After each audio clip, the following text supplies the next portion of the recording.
Yaa dhugaa baatu Kiristoos kayitii wangeela mootummaa Waaqayyoo lallabe.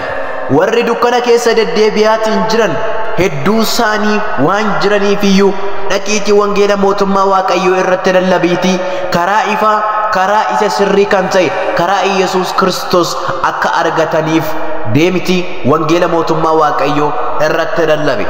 Kayitii adeemi omaayyuu hin sodaatin, adeemsa kee gubbaa irrattis omaayyuu hin sodaatin. Isa foonii fi lubbuu kee walitti qabee qileetti gad darbatu cubbuu sodaadhu malee, isa foon kee irratti malee lubbuu kee irratti hangoo hin qabne sodaattee duubatti hin deebiin, sodaattees Yesuus Kiristoos hin ganin, sodaattees wangeela hin ganin.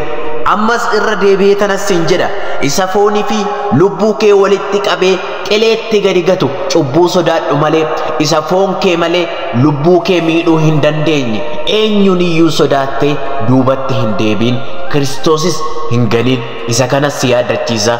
Ka'iitii adeemi hanga handaara lafaatti wangeela mootummaa Waaqayyo lallabi.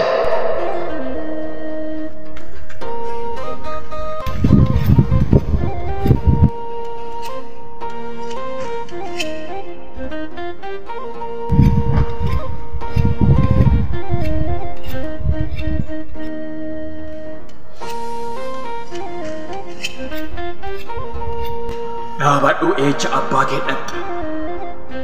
Indee haaraani karaa deemadha. Maal rakkina jira hoo? Ati warra pheenxeessa fakkaata. Ati pheenxeessani miti. Ara biraazer adi piroofeesaradha. Qorataa seenaati minisheenu. Indee sirumayyuu waannaa isaaniiti kaa. Sirumayyuu ati isa piroofeet jedhaniisani miti ati. Araani piroofeet otoo hin taane piroofeesaradha maal taatan? Kinoo kan baatteeti hin jirtu. Caafata warra pheenxeessan miti. Maaliifis sobda kan baattee jirtu kun isa isin wangeela jettanii san miti. Maaliifis sobda ammaati? Haara lakkii akkas miti. Kun kitaaba seenaa irraa baratanidha malee wangeela warra pheenxeessan miti. Dogongortaniirtu haara miti. Amma dubbii dhiisiti. Yesuus beektaati. Haara maquma Yesuus jedhamuyyuu ammas irraa dhaga'uu kiyyaan hin beeku. Yesuus Kiristoos hin beektu? Lakkii ani Yesuus hin beeku. Amma dubbii dhiisiti jechuun filannoo lamaan sii kennu. Morma keessarraa kutee akka qircaatti si qirceessu moo caafata baattee jirtu kana wangeela baattee jirtu kana lafatti darbitee lafa gootitiin asii adeemta. Haara mormi kiyya narraa baxxasamuu rammaa wangeeluma tana kitaabuma kana lafa godhee deemuu naa wayya. Ishi dafii lafa godhiiti adeemi. Shikinoo.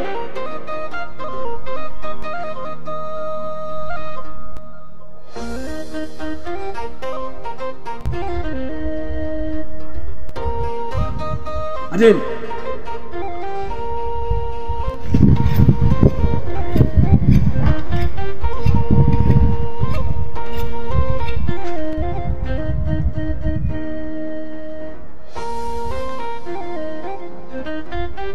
Eecha dhaqxa garamitti adeemta?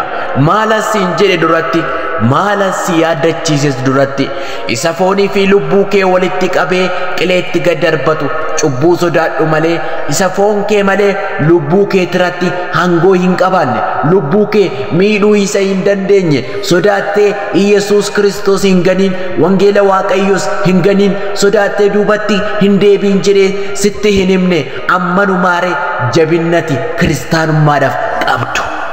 Ati maqaadhaaf dhugaa baatu wangeelati jechuudha. Ati maqaadhaaf lallabaadha jechuudha. Eessaree aarsaa barbaachisu wangeela kanaaf yoom kaffalte? Aarsaa barbaachisu Yesuus Kiristoosiif yoom kaffalte? Maaliif hin sodaatte? Maaliif hin sodaatte?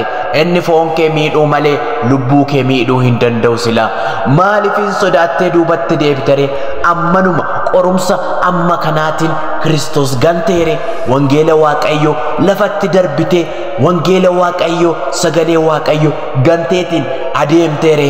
Hayi dhageessa yaa kiristaanaa, foon kee ajjeesa, foon kee mura malee lubbuu kee quba tokkoyyuu itti bu'uu hin danda'u.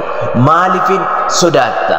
Dafee foonii fi lubbuun kee gargar ba'ee lubbuun kee daftee gara abbaashii akka deemtu hin ta'u siif godha malee ati maaliif sodaattare? Kiristaanummaan amantii barbaachisa. Kiristaanummaan of jabeessuu barbaachisa. Kiristaanummaan aarsa barbaachisa. kiristaanummaan immoo gootummaa barbaachisa. Kiristaanummaan immoo dhugaa irratti mul'atanii kiristaana ta'uu barbaachisa. Ani durumayyuu si beekedha maqaadhaaf dhugaa baatuu Kiristoos akka taate. Ani durumayyuu si beeka maqaadhaaf hojjetaa wangeelaa akka taate. Osoo dhuguma ati Kiristoosiif hin hojjetta ta'e, osoo ati dhuguma dhugaa baatuu Kiristoos ta'e, biyya wangeelli hin geenye deemtetiin achitti wangeela dhugaa baata malee biyya as wangeelli keessa ga'e itti wangeela dhugaa hin baatu.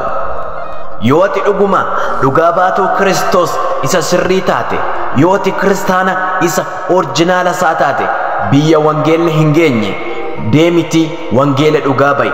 Fakkeenyaaf biyyuma Itoophiyaa kana keessa naannoo Somaalee deemiti wangeela mootummaa Waaqayyoo dhugaa ba'i. Naannoo Affaar adeemiti wangeela mootummaa Waaqayyoo dhugaa ba'i.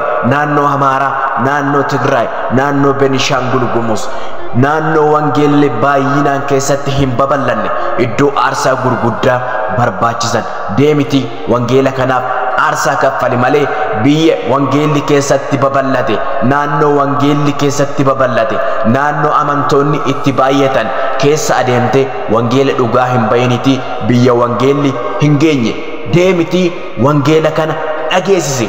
Warra hin dhageenye baay'inaan achi jiru, warri wangeela kana hin dhageenye heddumminaan achi jiru waan ta'eefiyyuu achi deemiti wangeela mootummaa Waaqayyoo dhugaa ba'i. Yoo san ati dhuguma dhugaa baatuu Kiristoosidha, yoo san ati dhuguma kiristaana, yoo san ati dhuguma ergamaa Kiristoosidha, yoo san ati dhuguma raajii Kiristoosidha. Naannoo wangeelli hin geenye wangeelaaf iddoo rakkisaa warra ta'an deemiti wangeela mootummaa Waaqayyoo irratti lallabi.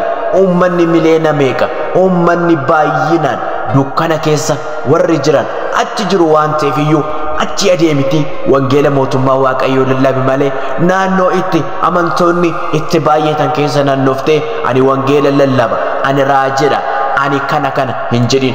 Dhuguma kiristaana sirra yoo taate, kiristaana orjinaala yoo taate, kiristaana dhuguma isaa dhugaa baatuu Kiristoos yoo taate achi deemiti wangeela mootummaa Waaqayyoo lallabi. Lammata deebitee immoo Kiristoos hin ganin. Akkuma ati fuula namaa fuulduratti Kiristoos gante kana fuula ergamootaa fuulduratti Kiristoos boru si gana waan ta'eefiyyuu lammata deebistee sagalee Waaqayyoo hin ganin, duubattis hin deebiin, Kiristoos hin ganin. Amma deemiti ariifadhuutii aduun baatituun otoo sitti hin lixin yaada garaa keetii geeddaradhu.